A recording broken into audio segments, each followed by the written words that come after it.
So, boys and girls, how fast do you reckon I could do the intro? Shalom, hello boys and girls, welcome to the Mr. in F1 YouTube channel. The following is the entire 70th anniversary Grand Prix in 4 minutes.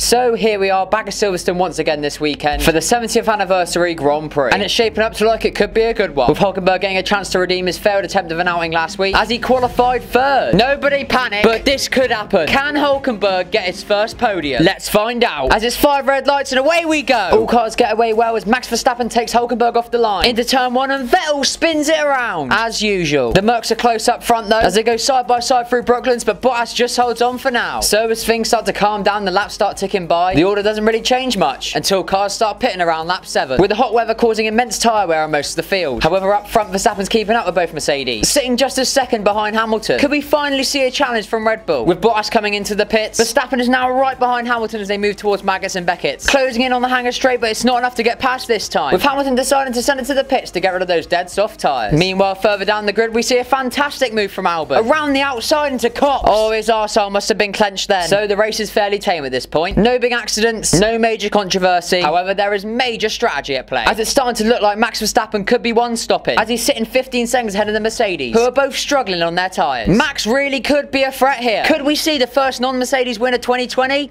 Let's find out, as both Silver Arrows are really struggling now, dropping back from Verstappen at a concerning rate, with Max now having a gap nearly big enough to pit and come out in front of both of them. And looks like that's what he's going to try and do, as he comes into the pits for some fresh mediums. It's going to be close on the pit exit, but a rare slow pit stop from Red Bull means that he comes out just behind Bottas. However, the youngster wastes no time disposing of the Finn, as he takes him going into Brooklands and begins his journey off into the distance. At this point, it's Red Bull's race to lose, as Ricciardo goes for a spin. But now we see both Bottas and Verstappen dive into the pits in formation, just 6 laps after Verstappen's last visit, with the gap to Bottas being 2 seconds by the time they rejoin the track. It looks like it's going to be a straight fight for the win between the two now. Or is it? As it seems Mercedes are trying something different and leaving Hamilton out on his worn tyres, because that went so well last time. Quick update on Hulkenberg though. He's sitting P5 currently. However, Leclerc in front of him still probably needs to pit again. So if it all goes tits up for Hamilton, a podium could be on the cards. Yet just as I say that, Hamilton dives into the pit lane. He doesn't feel like risking it again this week, coming out in P4 behind Leclerc, who now seems like he's staying out to the end of the race, which means he could somehow wiggle his way onto the podium once again. How? 10 laps remaining now though, and that Ferrari podium I just mentioned seems a lot less likely, as a now rapid Hamilton on fresh tyres is right on Charles' rear. Up the inside he goes, and Hamilton is back into third, as Hulkenberg now goes into the pits. Why? I hope for his sake there's some actual thought behind that from Racing Point, but currently I'm failing to see any. Meanwhile, now Mercedes have another decision to make, as Hamilton's now rapidly approaching Bottas in his pursuit to try and catch Max Verstappen. As with just 5 laps to go, can Max hold on to his 9-second lead? And which Mercedes will finish in second? However, with Hamilton looking very racy on those fresh tyres, it looks like this could be a one-sided fight, as they go side by side throughout Sector 1, and Hamilton clears him around the outside down Wellington straight and into Brooklands, taking second place from his teammate. But with the gap still being 9 seconds to Max, a win for the Mercedes is looking very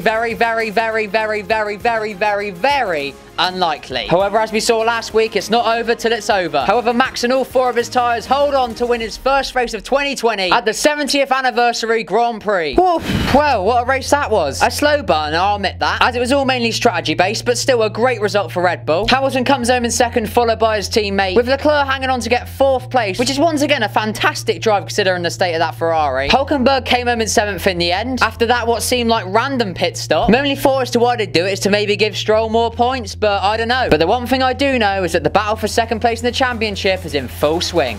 I'll see you lot in Spain.